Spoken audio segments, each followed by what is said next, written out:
the idea of the observer in quantum mechanics. There's been so much malarkey that I've read and seen online about the idea of the observer changing the results that I felt like, why did everybody have to turn into voodoo? All of the people who are trying to shill quantum mechanics as an explanation for thought or behavior or love or any of these woo-woo things, none of them are fucking physicists. One, I'm a scientist, but today science is the religion of the West. It's the scientists who tell us what we should believe and what we shouldn't. It's the scientists that tell us what is true and what is false. So basically, they take the place of the priests of olden times. So that's one reason I write my book in terms of science. But the second is that if you are going to have a major impact on society as far as helping them understand how reality works, what their point and purpose is in this life, and so on, then first you need to get the high priests of our culture to agree with you. Who are we? We're an individuated unit of consciousness playing a total immersion virtual reality game wherein our avatars make choices and appear to have physical bodies and live in physical space. Well, I think this simulation theory stuff that I know you guys probably talk about on the show a lot, and I endlessly think about. Endlessly. I definitely have been thinking lately more and more that is what the case is. Because just like ridiculous things like you saying the Pokemon thing the other day, Joe, the last podcast, that was creepy to me. Like, I can't stop thinking about that. Yeah, why did I come up with Pokemon? And he had a Pokemon outfit that he just happened to have, and then he walks in the room with it on. It's just fake. We've never talked about Pokemon before, me and you. Never. That was fucking weird. See, that's simulation shit. What are we doing here? We're an individuated unit of consciousness with a mission to evolve the quality of our consciousness through interaction with the set and with others within this virtual reality. We're here to experience, interact, make choices. This is definitely, well, our lives are very strange. Very strange. You know, Ari and I were talking about it last night. You know, we were talking about Ari's life now, how Ari's life has just transformed over the last 2 years. He went from being a guy who couldn't get booked anywhere to a guy that is living a dream. It's like all of a sudden the world changed and went from sucky to awesome. Yeah. And it's like he just reached some new level of the computer game, and now the entire world that he sees, his world literally is a different world. And now all of a sudden he's in this super happy world. Everywhere he goes, people are happy to see him. Yeah. He's super positive. We're here to evolve, and as we evolve means, I can say it in several ways. It means spiritual growth. It means growing up. It means getting rid of fear, ego, belief, and expectation. It means lowering the entropy of your consciousness. That's what I mean by growing up, evolving. We are a unit of consciousness, and our job is to evolve the quality of that consciousness. Now, when you get rid of this fear and belief, what are you left with? What are you without that? Your love. That's what's left over when you get rid of the fear and the belief. The nature of reality, Joe, what is it? That's the thing. There's no answer to that. It's too confusing. Whatever it is, it is. And there's some real rules to this thing. And one of them that seems to make sense is that you got to be nice to people, and you got to enjoy this thing, and you got to spread as much fun and happiness as you can. And if you can do that, you're like a generator of happy feelings, and people want to feel happy. What about love? Okay, now what's the optimum way that this society of conscious entities can interact with each other? Which way leads toward more evolution? The evolution of consciousness. Well, if you think about it for a minute, love is an obvious answer. Okay? And one of the ways I explain this is look at, take a society of 10,000 people and put them someplace, and let all those 10,000 people interact with each other with love, which means they care about others. It's not about them, it's about others. Somebody discovers something, they share it. So you expect them to be cooperative, supportive, very interactive. Now let's take another 10,000. And let's say they're based on the opposite of love. They're based on fear. Fear is the opposite of love. Okay, now, give them the same resources and the same whatever and let them go. And what do you have? Well, immediately you have hoarding. This is mine, and now I have to protect mine from you taking it away from me. We have belligerence. We have what's in it for me. Why should I help you? Why should I help you build your barn back? Matter of fact, I'm the one that lit that fire because I was trying to eliminate competition on the market, right? The human organism as one organism, and that any fighting against itself is completely and totally unnatural, because we are literally all the same thing. So that's what you have. What happens in these 10,000 people is that they start to pull apart because fear is divisive. Fear is high entropy. It breaks things apart. It's not cooperative. Pretty soon they would start to, they're going to battle with each other, right? Because it's all about them. I've heard it argued, and argued successfully, that our society runs on war. It runs on the domination of the other parts of the world. And literally that's the only way you can control a gigantic chunk of the globe. You have to keep everybody down, and that's what our society is based on. And then they want to form little mutual protection groups so that this little group can protect them from this other group, because groups are more powerful than individuals. And then those groups would fight each other, and pretty soon you have what we have here, right? Pretty soon you have this physical matter reality. The idea that it should be okay to go somewhere and engage in war to protect a society that wants to go places and engage in war, that's insane. Whereas a few of these groups own 95% of all the resources, and everybody else has to feed that machine.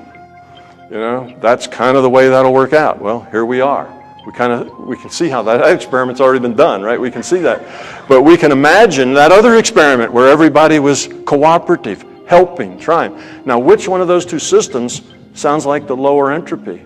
See, the more ordered, the more constructive, the one that builds and grows and constructs.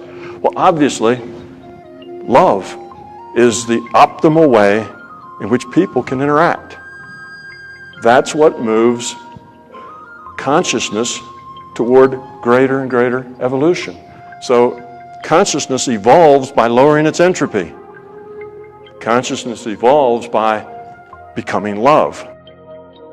You can develop like a deep despair. And that's where Ari was just a couple of years ago. And now all of a sudden he's in this super happy world. His world is the world is a different place now.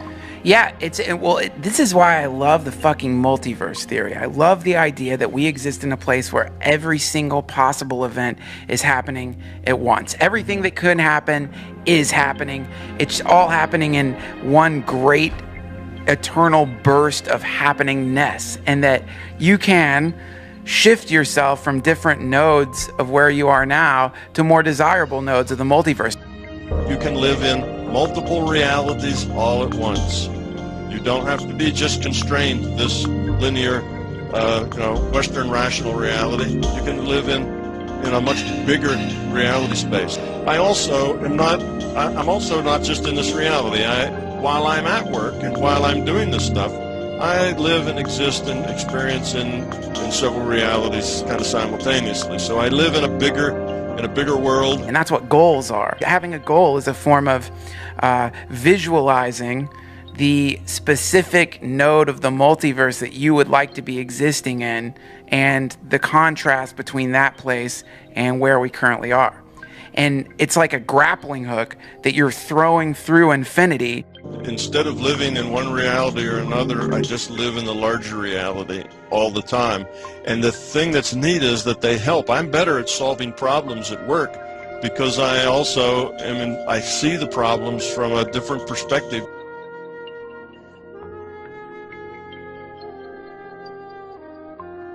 You can understand the double-slit experiment very easily if you understand virtual reality. I talk about the old, if a tree falls and there's nobody there to hear it, does it make a sound? And of course the answer to that is, well, there is no woods, there is no tree, there is no sound, they're all virtual. It's just information. The natural state of reality is probabilistic and statistical. Okay, this is a multiplayer game. Okay, think of it with the World of Warcraft video game. Okay, it's the same thing. What happens when there are no players in the World of Warcraft game? There's absolutely nobody to play the game. It's just the server, and it's entirely empty. Does that server keep rendering trees and monsters and everything? Of course not. Rendering what? Who would it send it to? When somebody turns on their computer and logs into the game, now suddenly it starts rendering to that person whatever it is that they would see depending on where they are on the map. You see, and you know, this table, this is hard, and my fist hits it. How come it doesn't go through it if it's just virtual? Well, how come you can't walk through trees in World of Warcraft? How come you can't walk through rocks? You have to walk around them. Why? Well, because that's the rule set in the game. This is a sparring program, similar to the programmed reality of the Matrix. It has the same basic rules like gravity. What you must learn is that these rules are no different than the rules of a computer system.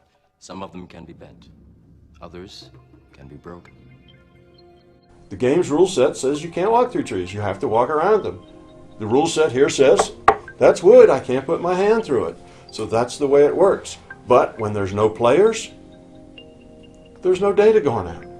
So that's the way it works. So it's not like I close my eyes and the whole universe disappears. That's impossible.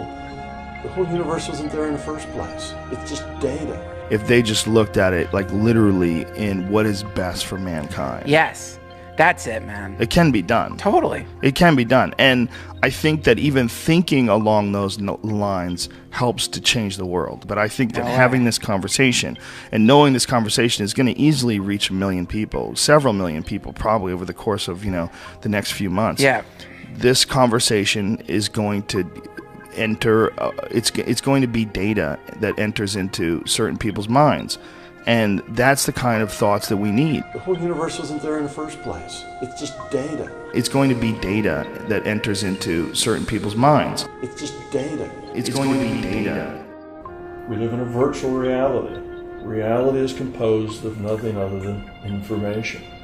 Science is coming to that viewpoint more and more. Every year we hear more and more people who realize that information is at the core of our existence. When you then try to understand these pictures, you find out that buried in them are computer codes, just like the type that you find in a browser when you go surf the web. And so I'm left with the puzzle of trying to figure out whether I live in the Matrix or not. Wait, you're blowing my mind at this moment. So you're saying... We're an individuated unit of consciousness playing a total immersion virtual reality game wherein our avatars make choices and appear to have physical bodies and live in physical space. Are you saying your attempt to understand the fundamental operations of nature leads you to a set of equations that are indistinguishable from the equations that drive search engines and browsers on our computers? That is correct. So, wait, I have to just be silent for a minute here. Information is the meaning, the content, the message, not the media, not the code symbols. So you're saying as you dig deeper, you find computer code writ in the fabric of the cosmos? Into the equations that we want to use to describe the cosmos, yes. Computer code? Computer code, strings of bits of ones and zeros. It's not just sort of resembles computer code, you're saying it is computer code. It takes a consciousness to get the information. Okay? Information requires a consciousness. Time to go home, I think. Where are we going to go? So are you saying we are all just, there's some entity that programmed the universe and we're just expressions of their code? Well, I didn't say that. Some of those, like the Matrix? That's what you said. To answer your question more directly, I have in my life come to a very strange place because I never expected that the movie The Matrix might be an accurate representation of the place in which I live. Do not try and bend the spoon. That's impossible. Instead, only try to realize the truth. What truth? There is no spoon. There is no spoon? To have Joe Rogan and Tom Campbell on the same podcast, Be sure to tweet and share this video on Facebook and Twitter. You can also share these videos on Joe's and Tom's forums using the links in the info section below.